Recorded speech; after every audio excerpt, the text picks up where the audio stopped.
It's Wednesday, July 13th. From inside the WTOP newsroom, this is the DMV Download, brought to you by the men and women of Steamfitters Local 602. Get an estimate and learn more at steamfitters-602.org.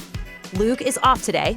We start with a story of a D.C. woman who spent her first of 30 nights in jail in Alexandria after she was convicted for trespassing inside an abortion clinic. It's the same woman who D.C. police say had 5 fetuses inside her apartment. WTOP's Neal Augenstein fills us in on the 2 local cases against Lauren Handy. Handy admitted trespassing in the waiting room where they were handing out roses and advocating against abortion. Thanks for joining us. I'm Megan Cloherty.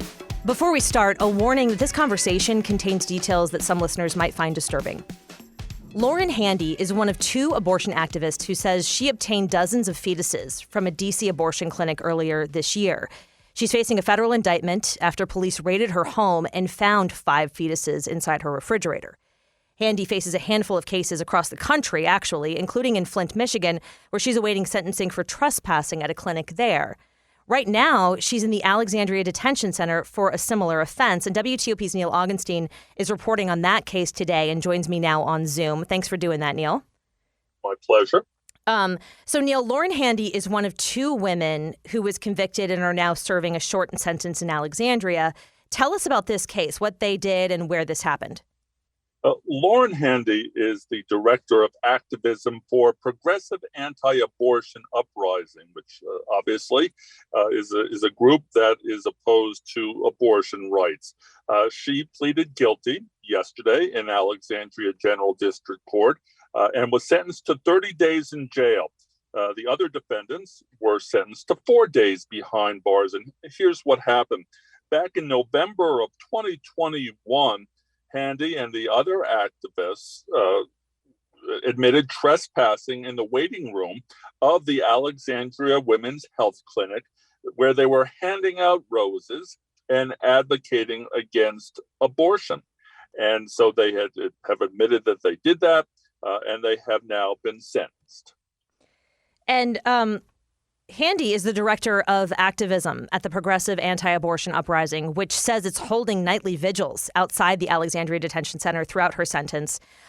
We learned that back in March, Lauren Handy was indicted by the FBI through the FACE Act, which stands for the Freedom of Access to Clinic Entrances Act.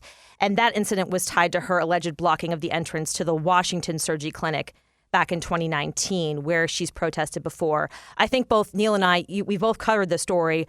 What's odd about this story is on the same day that she was indicted, D.C. police were raiding her apartment and found the 5 fetuses inside. Tell us what we know about that story and how that's progressing as far as you understand it. Well, as soon as she was indicted, authorities did seize 5 fetuses from Hardy's home, which is near Capitol Hill. She said that she obtained them legally from a D.C. facility that performs abortion. D.C. police have said that the fetuses were aborted in accordance with D.C. laws, so they haven't been investigating the incident along those lines. So she is now, as you mentioned, on trial for the federal charges of conspiracy. And if convicted, she and the 8 others, if they're convicted in connection with the blockade, they could face up to 11 years in prison. Yeah. I reached out to her attorney, John T. Harvey III. Neal was on this other case in Alexandria. This is her attorney on the federal charges. He said he didn't have time to talk today, and we'll follow up with him, but he's aware we're covering the story. However, shortly after her arrest on the charges, Handy held a press conference, and that press conference was posted on her organization's YouTube page. So we'll let you hear what she had to say. I made a promise, a funeral and a burial. It has been my desire since the beginning, since March 25th, and through the whole process to ensure these children's dignity were uplifted and respected. During the 5 days they were under my stewardship, the 115 victims of abortion violence were given a funeral mass for unbaptized children, and the 110 have been given a proper burial in a private cemetery by a priest. But what about the 5? Phoenix, Harriet, Christopher X, Angel, and Holly, the children who have been featured in the news so far, were so advanced in their gestational age, and the patterns of their wounds suggest violent federal crimes. We arranged for the medical examiner to pick up the children. Washington Surgery is part of a network of 21 abortion centers in the DMV area. The abortion industry, which is the overlapping interests of state and business, use fear, isolation, and violence to make profit off of people who are pregnant, families, and in particular, low-income women facing crisis and unwanted pregnancies. Uplifting and showing the 5 children does not pit us against their parents. I am deeply heartbroken for these families. Their exploitation from Washington Surgery and then their children being used for profit by Curtis Bay shows how deeply flawed our communities are structured.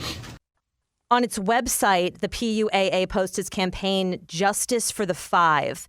On its website, there is a petition for a medical examiner to perform an autopsy on these fetuses, which the site says these 2 activists discovered in boxes destined for a waste disposal company, and that the delivery driver allowed them to take possession of those boxes. We say obtained, but that's how they define how they got, got these fetuses.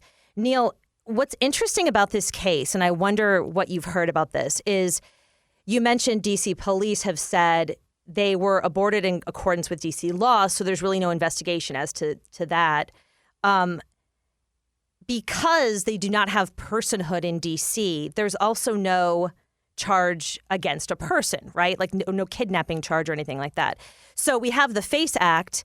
Do you see there being charges in D.C. against Handy when it comes to this case? Because there's a question of what you charge, really, isn't there? I don't think they're charged with getting them illegally. Mm-hmm. I think that they asked for them, or someone walked away and they took them. I don't think there's any charges there. And this all happened before the Supreme Court overturned Roe versus Wade. Obviously, there's been a lot of political activism from both abortion rights supporters and from abortion rights opponents on this. Virginia Governor Glenn Youngkin has signed his support for a bill banning most abortions after 15 or 20 weeks of pregnancy. Now he's being encouraged to take immediate steps to limit abortion without the use of legislation. Neal, what do we know about that? That recommendation came from Dave LaRock, who was a very conservative Republican from Loudoun County. And he wants the governor to essentially do an executive order that would say that Virginia is not going to do business with companies that support abortion. So LaRock, who is certainly about as far right as you can get in Virginia, says that that's the stance that the governor should take. The governor typically has not been as far right as Dave LaRock, so I think that he'll. I'm not sure whether he's responded to LaRock's call for that, and I'm not sure that that is something that he would agree with. But I guess time will tell on that. WTOP's Neal Augenstein following this pretty odd story and the many cases against Lauren Handy. We appreciate your time, and I'm sure we'll be talking again on this. Sounds good. Thank you. We reached out to the clinic, which says it has no comment, and also to prochoice.org, which often comments to the media for abortion clinics. They did not get back to us. And after the break, have you ever dropped your cell phone in an awkward place? How about down a volcano? I'll have that story of a Butterfingers, Maryland man coming up. Backed by the experience of its hardworking members, Steamfitters Local 602 is ready to take on your next commercial, heating, cooling, HVAC, or refrigeration project. Steamfitters Local 602 adds value to our community through its partnerships with local contractors and building owners, all while keeping the focus on improving the lives of its members and their families throughout the DMV. For work that's on time and on budget, go to steamfitters-602.org to schedule your next project. That's steamfitters-602.org. Steamfitters Local 602. Changing lives. Thanks for listening to the DMV Download. If you like the podcast, head to our show page, give us a rating, and leave a review. We read all of them and use as suggestions to improve this show that we're so proud of. It also helps other listeners find this, our region's only local daily news podcast. Thanks for making us a part of your day. Okay, so before we go, I wanted to let you guys know I am doing something on social media today without Luke here. I thought, what can I come up with creative to do that's different? I'm posting social media throughout the day about how we put this podcast together. So our lovely intern, Rosie Hughes, is here helping me record this. And I have to tell you about this story at the end of this podcast about this very, I'm going to say stupid tourist. We've all been stupid. We've all done stupid things. Have you guys heard about this guy, Philip Carroll, 23 years old from Baltimore? He went hiking with his family to the top of the famed Italian volcano, Mount Vesuvius. It's known for destroying the Roman city of Pompeii. You can see it right behind me here, Rosie. Apparently, he gets to the top of Mount Vesuvius via a forbidden trail with his family, drops his phone in the volcano, and instead of being like, okay, I'm going to move on, that was a bad day, he goes after it. He climbs into the volcano, falls 1,000 feet, is knocked unconscious. Apparently, the guides that were across the rim saw him fall through their binoculars somehow, and they had to be lowered down by a rope to go get him. So he's alive somehow, miraculously. The tourist guides tweeted out a photo of poor Philip Carroll, and you'll see on social media, but he is scraped up. He does not look good. I feel bad for him, but yeah, it's not what you want to do. And again, apparently he's in custody now in Italy because he went up that forbidden trail, which you're not supposed to do. So don't do that if you're going on vacation somewhere in Europe this summer. This is harder when you do it by yourself, just letting you know. And that'll do it for us today on the DMV Download. We're sponsored by Steamfitters Local 602. Our managing editor is Craig Schwab, and our music is by Real World. Give us a review and rate our show if you get the chance, and follow us on social media, especially today. I'm working extra hard. You can find out more about this podcast and become one of our VIP listeners at dmvdownload.com. The DMV Download is a product of WTOP News. Listen on 103.5 FM in the D.C. area, 107.7 FM in Virginia, 103.9 FM in Frederick, online at WTOP.com, and on the WTOP News app. Have a great night.